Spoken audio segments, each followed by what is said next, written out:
7 seconds of silence. That's all it took to change everything. The cavernous hotel ballroom fell completely still as George Foreman, the 2-time heavyweight champion who had knocked out 68 men in his legendary career, dropped to his knees in front of a stranger. The rain hammered against the windows of the Marriott Marquis in downtown Atlanta, sheets of water distorting the city skyline beyond the glass. Inside, the charity gala was winding down. Waiters in crisp black uniforms cleared crystal flutes from tables, while wealthy donors in tailored suits and designer dresses exchanged business cards and hollow promises to do lunch soon. George Foreman adjusted his bow tie as he prepared to make his exit. At 73, he carried himself with the quiet dignity that had become his trademark since his boxing days. The former champion who once struck fear into the hearts of opponents with his devastating power had transformed himself into America's favorite grandfather, turning his infectious smile and entrepreneurial spirit into a billion-dollar empire.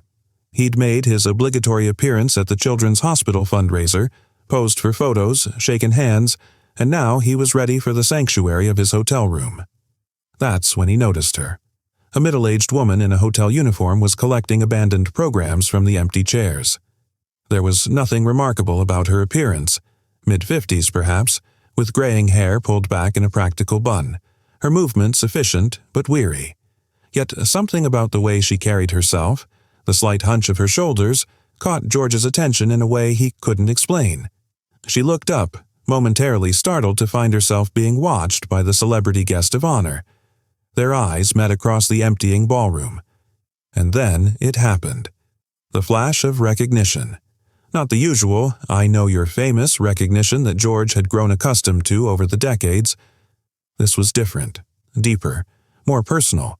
Her eyes widened slightly, then immediately dropped back to her task, moving more quickly now as if trying to make herself invisible.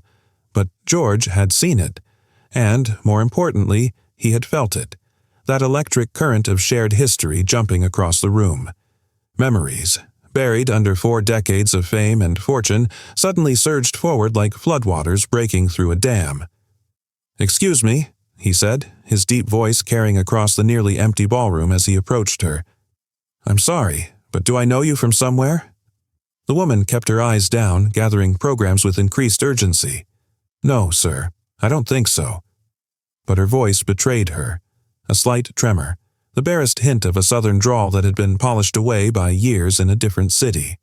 A voice from another lifetime. "Mary Ann," George whispered, the name emerging from some long-sealed chamber of his memory. "Mary Ann Taylor?" The programs slipped from her hands, scattering across the carpeted floor. The woman stood frozen, her back still to him, shoulders rising and falling with rapid breaths. "It's been a long time," she said finally, turning to face him. "But it's Mary Ann Wilson now. George Foreman, who had faced Muhammad Ali in the Rumble in the Jungle, who had lost everything and built it all back again, who had raised 10 children and built a business empire from the ground up, felt something he rarely experienced anymore.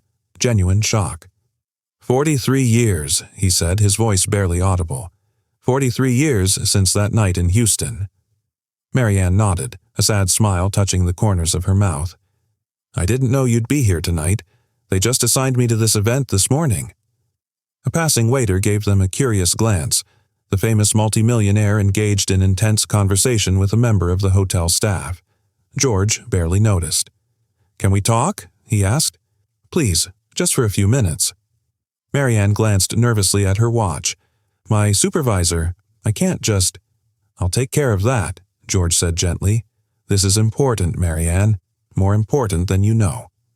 The weight of his words hung between them, laden with 4 decades of unspoken history. Finally, she nodded. "My break is in 20 minutes. There's a staff lounge on the mezzanine level." George Foreman, who had commanded millions for appearances, who had dined with presidents and kings, found himself counting the minutes until he could sit in a hotel staff lounge with a woman no one else in the ballroom had given a second glance. Sometimes the most important fights happen outside the ring. The staff lounge was exactly what George expected. Utilitarian furniture, flickering fluorescent lights, and the lingering smell of microwaved lunches. Yet it felt more authentic than the glittering ballroom he'd just left. Mary Ann sat across from him at a small table, her hands wrapped around a paper cup of coffee, her employee name tag catching the harsh light. "I've seen you on TV all these years," she said, breaking the silence. "The boxing, comeback, the grills, the commercials, your children named George." A small smile. "Hard to miss you. And I never knew what happened to you after." George hesitated, the memories of that night in 1979 still raw despite the decades that had passed. "After I disappeared?" Marianne finished for him. "That was the point, George. To disappear." The former champion nodded slowly. "Kyle? Did he ever find me?" Her knuckles whitened around the coffee cup. "Number Your Money made sure of that. The new identity, the relocation. It worked. By the time he got out of prison, I was long gone." George exhaled slowly. "I've wondered all these years if I did the right thing." "You saved my life," Marianne said simply. "Me and my daughter both." "How is she?" George asked, leaning forward. "Tasha must be, 45 now?" Something flashed across Marianne's face. Pride, pain, something in between. 44. And she's Dr. Taylor now, pediatric surgeon at Johns Hopkins. George felt his chest swell with unexpected emotion. "You must be very proud." "Every day," Marianne confirmed. "She doesn't know, about what happened, about you. I never told her." The weight of this revelation settled between them. Outside the small window of the break room, lightning flashed across the Atlanta skyline, briefly illuminating Marianne's face, showing George the faint scar along her cheekbone, a permanent reminder of the night their paths had crossed in Houston all those years ago. "I saw the bruises," George said quietly, transported back to that night at the Houston gas station where he'd stopped to refuel his Cadillac. "When you were working the register. You tried to hide them, but I knew what they were. I'd seen my mother wear those same marks when I was a child." Marianne nodded. "Kyle had been drinking again. He said he'd kill me if I ever tried to leave. I believed him." "You asked me for an autograph," George continued, the memory crystallizing.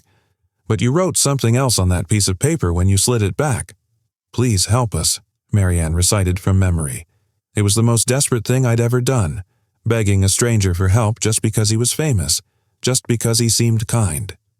George recalled what happened next, how he'd returned to the gas station after hours, how he'd helped Marianne and her daughter escape in the middle of the night, how he'd used his connections and considerable resources to create new identities for them in another state, far from the man who had promised to track them down and make them pay. "I never told anyone," George said, "not even my wife. It seemed safer that way."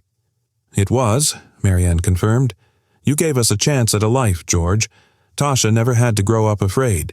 She never had to learn to cover bruises with makeup or make up stories about falling downstairs." Outside, the storm intensified, rain lashing against the small window. In the harsh fluorescent light of the break room, two lives that had touched briefly 4 decades earlier reconnected, the full impact of that momentary intersection only now becoming clear. "I need to show you something," Marianne said, reaching for her purse. She pulled out her phone, tapped the screen a few times, and handed it to George. The image showed a smiling young woman in surgical scrubs holding a newborn baby, her dark eyes shining with joy and purpose. "That's Tasha," Marianne said, "with one of her patients. The baby had a congenital heart defect, wasn't expected to survive." Her voice softened. "Tasha saved her." George stared at the image, unable to speak. The young girl he'd last seen clutching a teddy bear in the back seat of his Cadillac, terrified and confused as her mother wept silently in the front, was now saving lives. "She named her daughter Georgia," Marianne said quietly. "She doesn't know why she was drawn to the name. But I do." George Foreman, who had faced the world's most fearsome fighters without flinching, felt tears welling in his eyes. In that moment, all of his achievements, the Olympic gold medal, the heavyweight championships, the business empire, seemed to pale in comparison to this simple, profound revelation. "All these years," Marianne continued, "I followed your career, your comebacks, your success. I kept thinking, that man who saved us, he never gave up, no matter what life threw at him." She reached across the table and placed her hand on his. "You were our inspiration, George. When things got hard, and they did get hard, I'd tell myself, if George Foreman can get back up after being knocked down by Muhammad Ali, I can get through this. A knock at the door interrupted them. A young man in a hotel uniform poked his head in. "Mrs. Wilson, break's over. Mr. Harrington is looking for you." Marianne nodded. "I'll be right there." When they were alone again, she looked at George with regret. "I have to get back." "Wait," George said, reaching into his jacket pocket and pulling out a business card. "My private number. I'd like to help Tasha with her work and make a donation to her hospital, if that's okay with you." Marianne took the card, her fingers trembling slightly. "After all this time, you still want to help us?"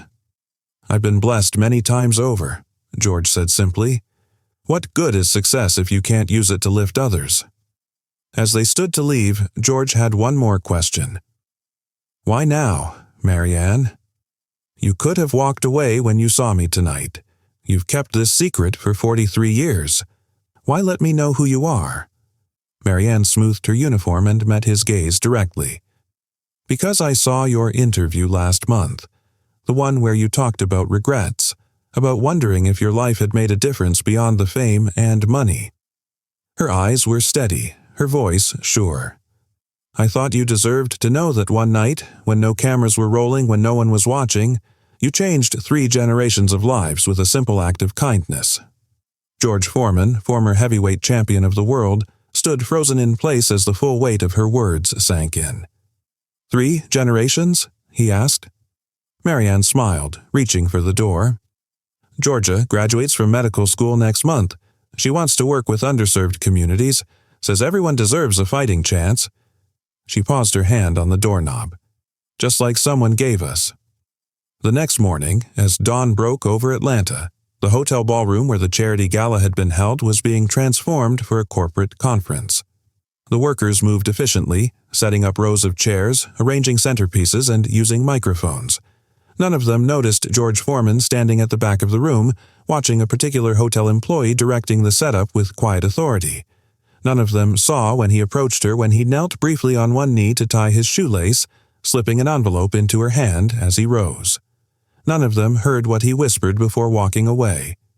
But later that day, when Marianne Wilson opened the envelope in the privacy of her modest apartment, she found a cashier's check that would pay off her mortgage, fund her retirement, and establish a scholarship in her daughter's name at Johns Hopkins Medical School. Attached was a note on hotel stationery, written in a strong, determined hand.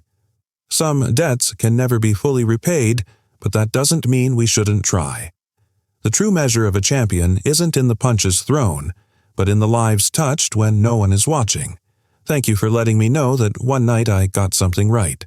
With profound gratitude and respect, George." 3 weeks later, at a small ceremony at Johns Hopkins Hospital, a new pediatric cardiac care wing was dedicated. The major donor, George Foreman, stood awkwardly at the podium, unaccustomed to being celebrated for something other than his athletic achievements or business acumen. "People often ask me what my greatest victory was," he told the small gathering.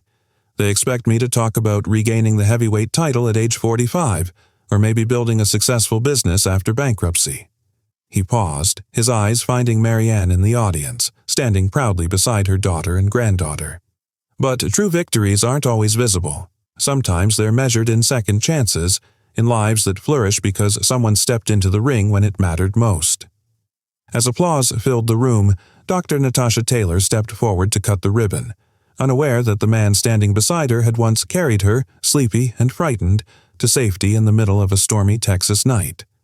Unaware that her very existence, her ability to save countless children, traced back to a chance encounter and a moment of courage between 2 strangers at a gas station decades ago. And in that moment, George Foreman, who had reclaimed the heavyweight championship of the world at an age when most fighters were long retired, experienced what might have been his greatest comeback of all, the rediscovery of a victory he'd never known he'd won. Have you ever wondered if a small act of kindness might change generations? Has someone ever stepped into your life at exactly the right moment? Share your thoughts in the comments below, and if this story touched you, please like and subscribe for more powerful stories of moments that change everything.